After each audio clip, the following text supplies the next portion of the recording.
शर्मा। आइए आज हम ज्योतिष का ही विषय लेते हैं। ज्योतिष के विषय को हम अभी आगे बढ़ाते हैं कुछ दिनों तक, क्योंकि ज्योतिष इतना विस्तृत विषय है कि इसमें जितना भी बोला जाए, जितना भी पढ़ा जाए, हर रोज जैसे समुद्र में से मोती निकाले जाते हैं, ऐसे ही ज्योतिष के अंदर से हम ग्रहों में की बातों से, ग्रह के कॉम्बिनेशन से, ग्रह की स्थिति से हर समय हमारी एक नई ट्रेडिशन बन जाती है। पर कुछ बेसिक्स जो चीजें होती हैं उनका विशेष ध्यान रखना चाहिए, जिसको कि हम आजकल ले रहे हैं अपने वीडियो जो भी बना रहे हैं उसके अंदर ले रहे हैं। तो आज हम बात करते हैं कि किस तरीके से ग्रह हमारी बॉडी के ऊपर इफेक्ट करते हैं या बॉडी में उसको काउंट किया जाता है, देखा जाता है। जैसे कि मैंने आपको बताया कि हमारे 7 ग्रह होते हैं। राहु केतु का भौतिक अस्तित्व नहीं है, फलादेश के अंदर उनका बहुत ज्यादा योगदान माना जाता है। वो कहाँ बैठे हैं, इसका प्लेसमेंट किसके साथ है, किस राशि के अंदर है, वहां उसका प्रभाव रहता है। और मेन बॉडी के अंदर हम 7 तो ग्रहों को किस तरीके से इंडिकेट करते हैं वो मैं आज आपको बताती हूँ। सूर्य को हम आत्मा मानते हैं, तो चंद्रमा को शरीर, और 5 ग्रहों को ज्ञानेंद्रिया मानते हैं, जो कि हमारी बॉडी के अंदर रहती है। अब बात करते हैं कि इन 7 ग्रहों को किस तरीके से, अगर हमारे बलवान होंगे तो वो बॉडी में वो क्या चीज बढ़ोतरी करते हैं या घटाते हैं, या किस तरीके की शक्ति को वो बढ़ाते हैं। तो आज बात करते हैं जैसे कि सूर्य और मंगल जो प्लेनेट है, उससे बॉडी का यानी शरीर का तेज बनता है।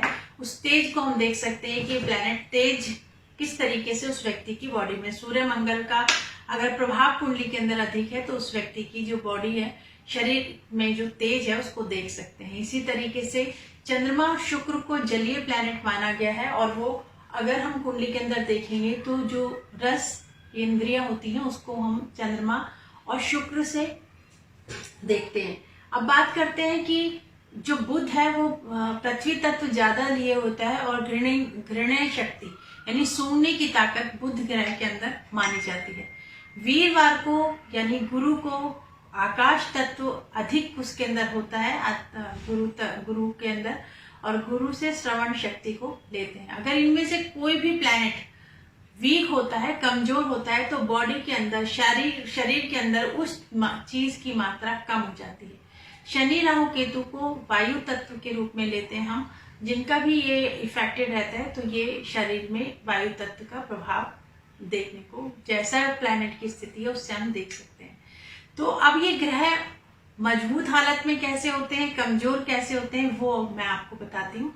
कि हमारे 30 डिग्री का हम किसी भी एक भाव को लेके चलते हैं, उसके अंदर वो जिस डिग्री के ऊपर प्लैनेट बैठा होता है उस डिग्री को हम देखते हैं कि वो किस अवस्था में है, बाल अवस्था में है, युवा अवस्था में है, या वृद्ध अवस्था में है।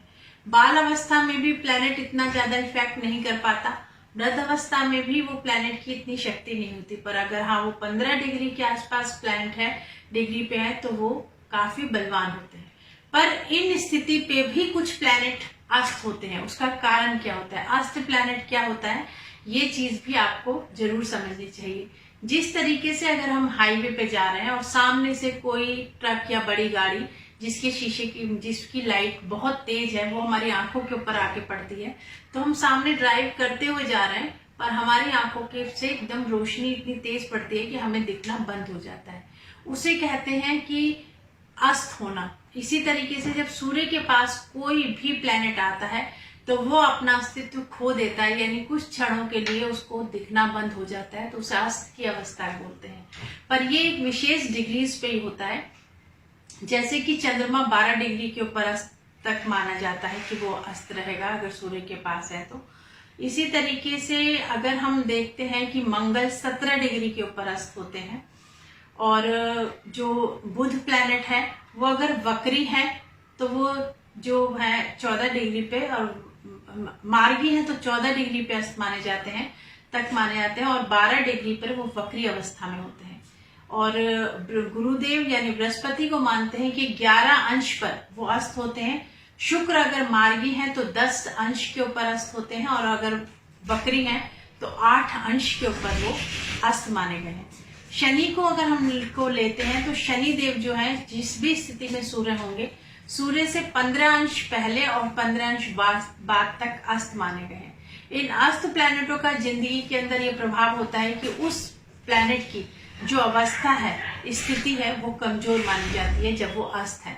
तो हम उनकी रेमेडीज बताते हैं कि आपको किस तरीके से कौन सा नग धारण करके इसको हम बढ़ा सकते हैं, या कौन सी कलर थेरेपी करके इस नग की इस प्लैनेट की पावर को बढ़ा सकते हैं। तो ग्रह अस्त क्या होता है, उसका क्या प्रभाव पड़ता है, किस कार्य के अंदर पड़ता है। सपोज मान लीजिए वीर गुरु अस्त है, तो गुरु श्रवण यानी सुनने की शक्ति उस व्यक्ति की कहीं ना कहीं इफेक्टेड होगी। इसी तरीके से हर प्लैनेट की हम की जो कार्य शक्ति है, शैली है, उसको देखकर और प्लैनेट की स्थिति को देखकर उस व्यक्ति की, काल पुरुष की, या जो व्यक्ति जन्म ले रहा है या जन्म लिया है उसने, उसकी स्थिति को हम बताने में सक्षम होते हैं। तो फलादेश करते वक्त, फलादेश जब भी हम करते हैं तो इन बातों का विशेष ध्यान रखा जाए कि ग्रह की स्थिति क्या है, ग्रह उच्च का है कि नीच का है कि अस्त है, इन सब वक्री है कि मार्गी है, ये सब प्रेडिक्शन करते वक्त अहमियत रखते हैं। तो इसके बाद जो नेक्स्ट वीडियो बनेगा उसमें हम ग्रह के उच्च का किस डिग्री पे होता है, नीच किस डिग्री पर, किस राशि में होता है, उसके बारे में बात करेंगे कि जिस समय हम फलादेश करेंगे तो ये बात तुरंत की तुरंत हमारे जहन में आती है और हम फलादेश करते वक्त जो प्रेडिक्शन होती है वो बोलते हैं। तो जिन लोगों ने भी अभी तक हमारा चैनल सब्सक्राइब नहीं किया है उनसे आग्रह है कि वो हमारा चैनल सब्सक्राइब करें, और जिन लोगों ने हमारा channel astro Neelam Sharma subscribe कर रखा है उनका पुनः एक बार धन्यवाद।